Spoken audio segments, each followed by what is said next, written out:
Hey everybody, JD here from Ring the Bell Radio. Please sit back and relax and enjoy part 2 of our discussion on WCW Bash at the Beach 96. So the crowd starts mauling around in the background. Yeah, especially Big waving. Big wavy. Big waving.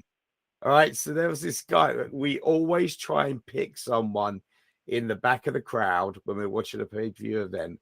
We give them a name and we basically, we follow them. Oh, look at look at XYZ now. Anyway, so in this one, it was a dude I called huge. The guy was massive. He could have been a wrestler. At least 6'5". At least like between 6'3" and 6'5", and he must weigh what, 250? It had to be close to 300 pounds. It was huge, right? Yeah, but anyway, he had these gigantic arms. So he puts these arms up, and I'm just like, yeah, man, that's big waving. He earned that name. He'd go down the hood every day, and he'd be big waving on that corner, and he worked hard. And in the end, the hood was better because of it, and they gave him the name Big Waving.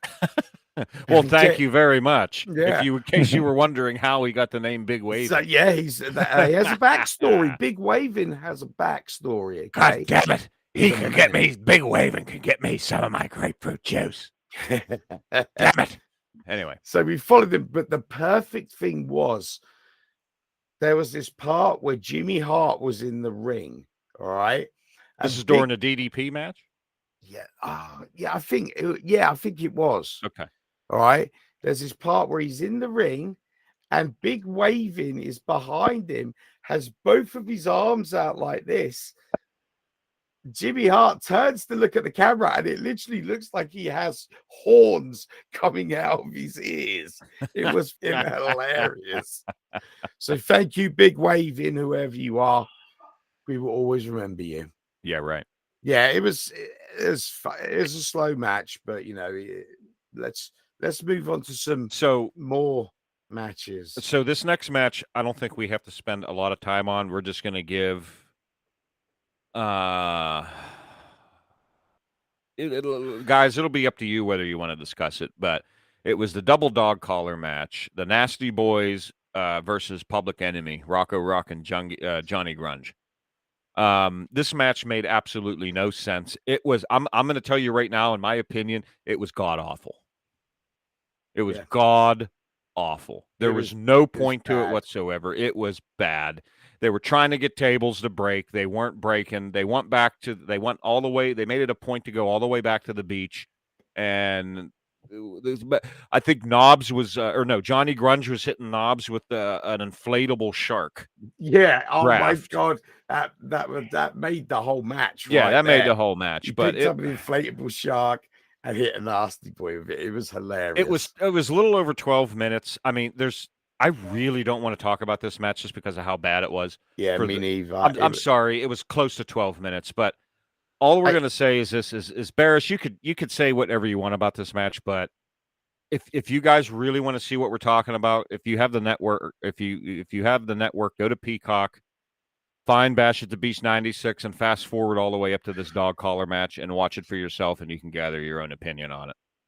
Yeah, it was goddamn terrible. It was There was no point to it. I guess it was kind of laced out like a comedy match. It didn't work with the Nasty Boys. No, it was wrong. Wrong wrestler. Other wrestlers could have got away doing it. That's what should have been a dark match, and they should have put like the Rock and Roll Express versus Fire and Ice on the card. No, I want to see Jim Powers defeat Hugh Morris. Oh, our buddy Jim. Yeah. I would have liked to see Jim. I want to see that match, man. And of course they have Jim win when he's not being televised. Yeah, like come on. Come on. I would have paid money to see Jim over John. I mean, I don't mean to speak ill of Public Enemy because, they have both since passed, but I would have rather see Jim Hugh Morris over Johnny Grunge and Rocco Rock versus the Nasty Boys. Yeah, I agree. So, let's move on. All right, Logan. I'm going to let you talk about this one because this is your new favorite wrestler. Yeah. So Dean Malenko. Oh, yeah. Go ahead. I'm sorry. I'll do the intro. You can do the intro. It's Barris's fault. Barris, quit interrupting me. All right, so what?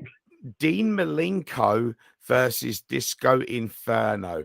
Now, let me tell you this again. I don't know who these bloody people are. All right, I've no clue. Who the is this dude walking down there doing disco dancing? And JD's actually doing it at his desk right now. What is that? Is that the sprinkler? Oh my God, he's doing the sprinkler. WNBC. Okay. So he comes down, but the gimmick is so funny. Okay. I loved it. The minute he got in the ring, the disco ball and everything, I love the character straight away. He gets in the ring, and then Dean Malenko comes down, right? Dean Malenko looks like a very serious fighter. You know, he's got his game face on. He's very big built. What are you doing, JD? You sick. I'm still doing the disco dance. I'm sorry. That's not a disco dance. Whatever you were doing, I thought you were summoning Cthulhu. Because that weren't dancing, mate. Fucking hell. I'm sorry. I didn't mean to interrupt Right, you. You know the Continue. butterfly effect? It's a quantum physics thing. If like a butterfly flaps its wings on one side of the earth, a tornado will hit on the other side of the earth. Well, what just happened there with JD is something really, really good just happened to the person who was on the other side of the earth because JD did something insanely bad on this side. All right. So the counterpoint was this dude just won the lottery. Okay. All right. Let me get over the match. Okay. Talk about seriously. Talk about Dean Malenko now. I'm sorry. About Dean Malenko. I got excited over Disco Inferno. Very serious looking wrestler, gets in the ring. He's very aggressive on the attack. Disco Inferno is, dancing around. I didn't think the match would work because they're so different character-wise. But Dean Malenko is just like aggression. You could just see it on his face. You could see it in the way he moves, how he grabs. And to keep that kind of thing up, okay. WWX. Yeah, exactly. You've really got to have the stamina and you've really got to have that willpower to, this guy, even when the move went wrong, and he's slamming someone, he's taking a breath and he knows the move's gone wrong. No emotion on his face, just none. And it was great. He sold it so good. And JD is telling me he's the man of 1,000 holds. Yes.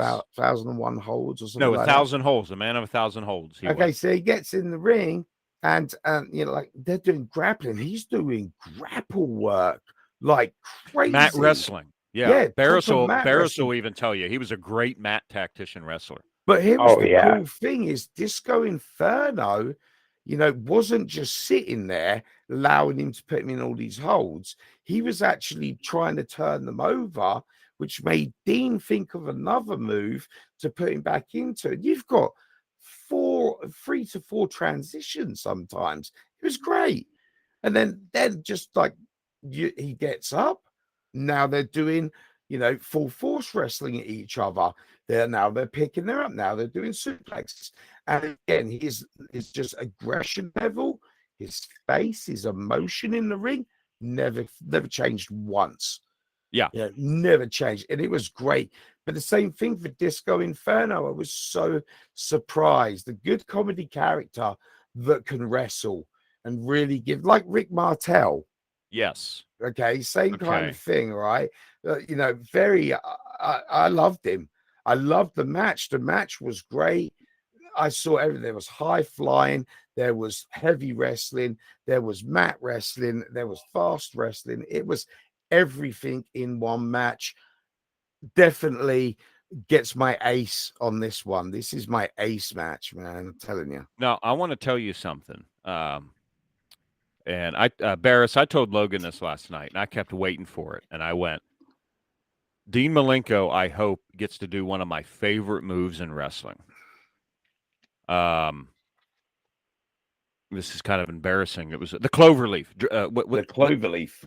Is that what he did? The dragon cloverleaf, Barris? Yeah. Yes, the cloverleaf. Texas cloverleaf. That's it. Oh my God. Sorry, I was just having a. I was just like, there's me saying it's one of my favorite moves in wrestling, and then the name just escaped to me, and I kept going. Um, I did. We're fine. We don't need a reason of why you're losing your mind. no, I wasn't going to say that. You just interrupted me. But no, no, no, no, no. You've never. Oh, shut up, Barris. You've never seen that move before. No, and I was like, what Okay. the And are I you kept talking saying, about? I was just like, oh, he's going to do it. The Texas Cloverleaf. And when he did it, I went, there it is. And you were like, mother goddamn hot dog. Yeah, it Yeah. was. It was a good move. I'm Yeah. like, holy shit, that's amazing. Yeah. It was pretty. It was pretty cool. It was pretty cool. I loved the match. The match was just phenomenal. I'm excited talking about the match now. I mean, it was a Well, good match. now, yeah. So I Yeah. want to hear what Barris thinks about Dean Malenko. Is he one of your favorite guys or no? He's up there. I mean, you always count on him to have a great match with anybody. Anybody his size, bigger, stronger, they can make it work. Stronger, better, faster. We can rebuild him. All right. So, Next one. Okay, the next one. This was kind of. I think this is where we kind of lost interest. Where I personally lost interest. It was Steve McMichael, member of the Horsemen, versus Joe Gomez. Yeah. I have no idea who this Joe Gomez was, and they're really. To be honest, we weren't paying attention to this one, so we really have nothing to talk about with Yeah, it.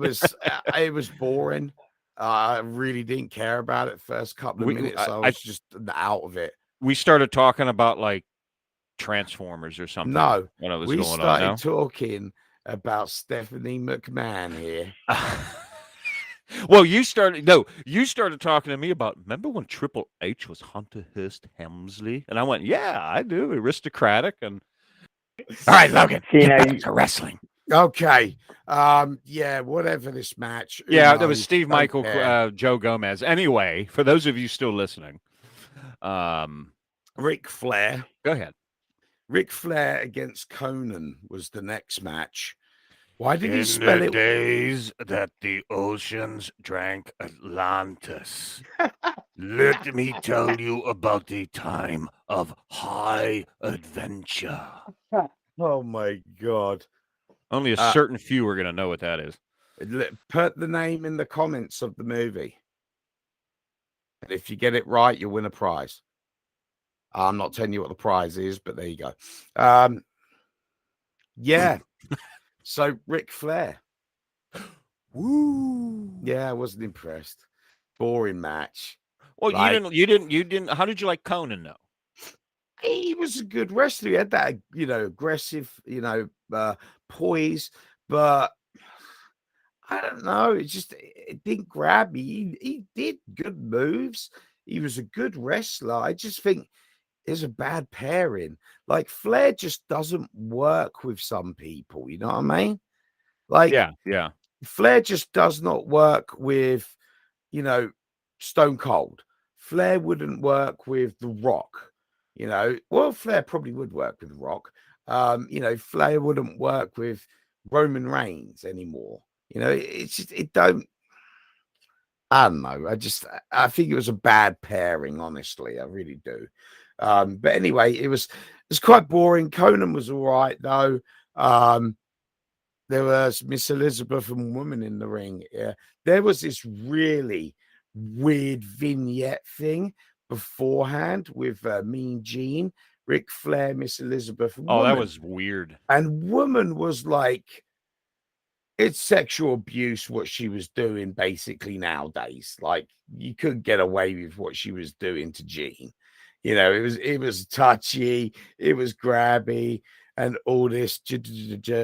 But it was, yeah, I mean, it was weird, so weird. But yeah, the match was rubbish. Let's move on to the next one.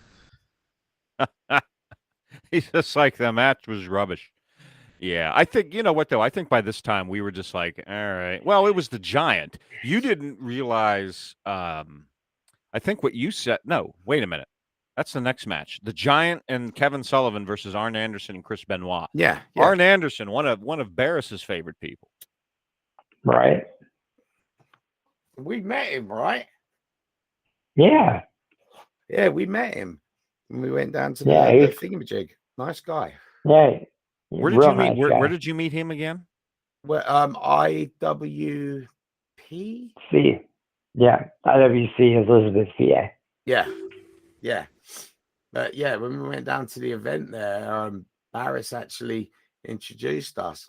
It was cool. He was a nice guy, really is. And who else did we meet that night, Barris? Who's the manager, trainer guy? Jimmy Hart. We met Fonzie. Yeah, Fonzie. That was it. Henry Winkler. Yeah, no. Wrong Fonz, but both cool. Right. Okay. So I actually enjoyed this match. Well, I mean, the Giant, I think, was only in the match for what, Logan, maybe a minute, if even, because this is where, okay, this match right here was one of the matches where the commentators did a very good job in explaining why Kevin Sullivan was being in the ring so long. Because this is what I liked about it. The commentators were commentating on the match, but they were also sort of like Bobby Heenan and all that, and Dusty Rhodes were also telling you slowly. They were throwing bits of the backstory in there. Yeah.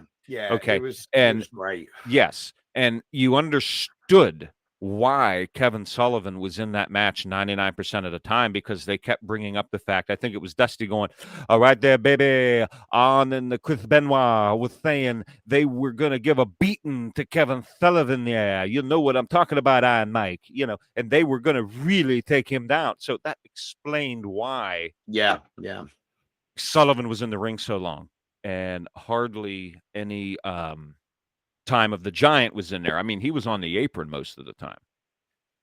So, and I think he came in right at the end, and he did the clothesline from outside. Well, he did that clothesline from the apron. Yeah, and then he did another thing from the apron, and then when he finally got tagged in, he did the suplex, and then the choke slam. The choke slam, yeah.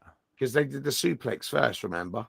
So, and he was what, 24? 23, 24 years old then. It's hard to think that was 25 years ago, but God, no. I mean, he's 49 now, 48, 49 now, so subtract that from 25. But I mean, the match was okay. I mean, there was some great. Arn wasn't at his best at that match. I wish you really, Logan, you really got to see an old school Arn Anderson match. And Barris, this is what I was telling Logan the other day, is we got to find a match when, like, Original Horseman, old NWA style, where it was him and Tully in a tag team match, and you could really see and I don't mean when Tully and Arn got to WWE back in, after they jumped, but this is back when they were Horsemen. And if you could see Tully and Arn in that ring in a tag team match, you're in for a treat with their tag team wrestling. They would put. I'm willing. If you would have took Arn and Tully from back in the 80s and put them in wrestling today, no team would be able to touch them. I'm not talking about win-loss record. I'm talking about the style of match and what they could do. Like they would be untouchable. They would be even if they were heels, they would be such fan favorites. You know what I mean? They would be they would steal the show. See, I miss stuff like that, man. When you've got, these wrestlers in their prime, and I never got to see them, and part of that is because of where I lived as a kid, and part of that is disinterest because I was a WWF brainwash kid, but yeah, it's true. All right, so it was an okay match. I would have loved Giant to do more, but yeah, he didn't. But it is what it is. It's cool. It was a decent enough match. Let me say that it's worth watching. The next one, Main event. was the main event. So you got the outsiders, Kevin Nash and Scott Hall, who's Diesel and Razor Ramon. All right. I will be referring to them as Diesel and Razor Ramon. If you don't like it, I'm sorry. There we go. And Randy Savage, Sting, and Lex Luger. Okay. So it was a 3-on-3. So the whole thing through the night with Mean Gene doing these little vignettes was asking people if they knew who the third person was. And again, I have no idea on this at all. So I'm like, I don't know. I don't know any WCW wrestlers apart from the guys I pretty much just watched tonight. That's it. So I was interested in who this third person was going to be myself. So it starts off. It's a decent match. There was some slow bits to it. I admit that there was, but it was pretty decent to watch as a main event. And you still got that thing of, they had to kind of cut things out. So early on, I think it was Luger. Yeah, Luger gets like thrown out the ring into the barrier and like he's totally unconscious or some such. Okay. So they actually stretcher him off. So you're like, okay, well, Luger's out now. I can't remember what happened to Randy Savage got in there. I can't remember what happened to Randy. I think he was the last guy because Sting got out next. Some reason busted up and it left Macho Man in the ring. I think it was, or Sting in the ring. It was either one. I can't bloody remember. Anyway, so the Diesel and Razor Ramon have been portrayed as bad guys. Hall and Nash. Okay, and this cool thing is I didn't know what this whole invasion thing or the takeover, The hostile takeover was. Again, didn't know storylines. So I had no idea that the way this was framed was that Kevin Nash and Scott Hall, there you go, all right, were actually still working for like WWF and they were invading WCW. I had no idea it was portrayed like that. Yes, and that's how it was marketed. Yeah, and I think I explained that to you. Yeah, and once you did, I was like, oh my God, it makes sense. So I'm sitting there and all night, like I say, Mean Gene's been going on about who this third person is. So JD turns to me and says, who do you think the third person is? I don't know wrestlers. I know. So I just went through deductive reasoning. Okay. They're being portrayed as they're from the WWF. I know Hulk Hogan goes to WCW around the same time these guys jump ship. So it's probably going to be Hulk Hogan. So I'm like, I bet you it's Hulk Hogan. I had no idea. And what did I say? I went, okay. Okay. So I was like, I had no idea. Hulk Hogan comes out from behind that curtain. I was the happiest wrestling nerd you've ever seen in your life. I'm like, yeah. I was just going to say, I could describe it. He's looking at me, guys, and he's going, I told you, I bleeping told you. And I'm just looking at him going, uh-huh. So, yeah. The minute that happened, yeah, all attention went to the match. I think I actually didn't talk until like the end of the match after that because I was just so engrossed when Hogan got there. And then I was like, he's gonna leg drop Sting. Comes in, leg drop. I'm like, it was classic. See, here's the wrestling, man. I think I mentioned this when we were viewing this, is at the time, we were what, 15 years old? 16 years old, something like that. 14, 15 years old when this happened. Yeah. People our age at that time, even though you were getting tired of the whole, all right, Hogan's been doing this my whole life at that time, you still felt betrayed. Oh, and that point in wrestling, you still felt, wait a minute. As much as I got tired of seeing what you were doing, wait a minute, you just turned your back on me and telling me to go stick it? You felt like you were betrayed after all those years. And what I want to ask you guys is, especially Logan, is what did you think about his promo Most of that, I'm telling you, had to be a shoot. Yeah, it was pretty burning. What I remember what you said, and I'll let you give your thoughts on this, but there's one Barris, there's one thing that Logan kept saying to me when Hogan was given his little interview after the fact and all that garbage is coming in. Logan kept going, bring in the heat. Bring in the heat. That crowd burned, man. From everyone like, yay, to literally boo. It was instantaneous, all right? Hogan turned around, he's like, you know what this trash represents? Represents all of you guys. And I was like, oh, that's sick, man. Bring in the heat.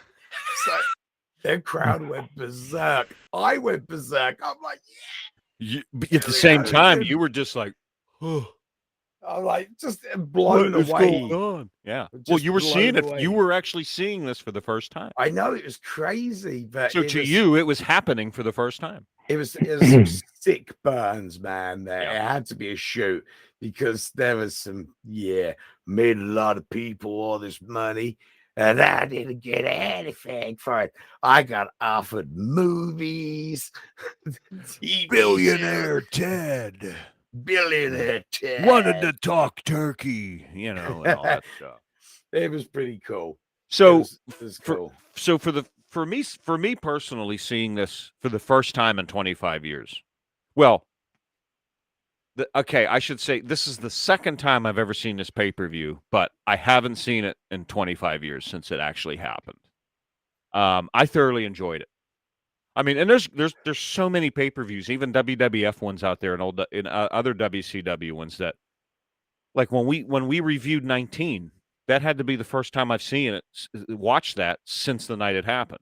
Mm-hmm. So I enjoyed it. A lot of these old ones I go back and watch. It's like I'm watching it for the first time again. So I know, Logan, you enjoyed it. Oh, definitely. I give it a full house. It was a great night. I was kind of dreading it, to be truthful. And then, we sat down and put it on. I'm like, okay, that first match grabbed me. If it wasn't for that first match with Rey Mysterio and then Psycho Goku or Psychosis. Psychosis. That's what I said. You said Psycho Goo Goo. Yeah, that's what I said. Jesus. Anyway, if it wasn't for that match at the start, and they had something like the dog collar match, it would have been bad. I would have been done. But you know what, though? You know why I think we enjoyed it so much is through this whole pay-per-view, yes, it had its bad points, which every pay-per-view does. We don't, I think I said this at the beginning of the show, is we don't see wrestling like that anymore. No. It's like that type of, what did I say is how you take a lot of that type of wrestling that we watched and Bash at the Beach and try to do that today. I don't know how much of it would work. Even though that's what people our age want to see. And I think I said this the other night, where that'd be the same thing with like the wrestling we grew up with in the late 80s, early 90s. I would enjoy seeing that, but overall, I don't think people would get a kick out of that style of wrestling. Mm-hmm. Because it's not moving at 100 miles an hour. It's not just headlocks and hip tosses, But what I was going to say is I think we enjoyed it because it was something completely different than the norm that we're used to now. Same thing like when we watch 19 and the old Survivor Series, all these other things we're reviewing. It's different, Yeah, I actually enjoyed going back to the mid-90s because, it's nice to see that period where they were evolving. Yeah. And of course, WCW went in a more flamboyant way, and WWF went into the Attitude Era. So it was really interesting to see this build up, and I felt especially happy to see the whole Hulk Hogan thing. I've never seen it, didn't know what was going on with it, blew me away just as a wrestling fan. It didn't matter about it was WCW, just how it was staged as well, how some of the matches were, the gimmicky matches. Could have laid off those, or at least like spread them out a little bit instead of having 3 in a row. But all in all, I thoroughly enjoyed the pay-per-view. I'm giving it a full house. I think Barris should pick the next pay-per-view we watch. What do you think about that? Yeah, I'm good for that. Old school pay-per-view. Uh-oh, Barris, we got to give you some homework. I know, right? I was actually thinking about that. What, an old WCW or WWF one? No, ECW. ECW. Ooh, okay. I'm You know what? Yeah, I could go. Yeah. You know what? I could go for an old ECW. I'm sure they're The on first- the network. The first ECW pay-per-view. Was that WrestlePalooza? Wasn't that No. their thing, WrestlePalooza? That was barely legal. Barely legal. Okay. Isn't that a movie? that's like a magazine. Ooh. No. Why don't we ask our fans right now? What, we put this out there all the time. What would you like us to review? Yeah. Is there anything? I'm game. Yeah. My eyes have been opened. Yeah. When I started back on the show like 2 years ago, like I said, I was just WWFE. That's it. Yeah. You can check us out at ringthebellradio.com. Like I said at the beginning of the show, you could hear all of our past episodes there. It's great if you want to binge a whole bunch of one episode or one podcast, not one episode. Gotta binge lots of episodes, but one podcast. Yes, that's what I meant to say. There you go. King Logan got it right. Yeah. So if you'd like to send us an email, we haven't got any response from our buddy Jackson in a while. So we're still waiting. Aww. Yeah. Aww. Got your plane ticket right here, baby. Yeah, right. Aww. Oh, you said it. I bet you any money he gets a hold of us now. You said yes. Yeah, there you go.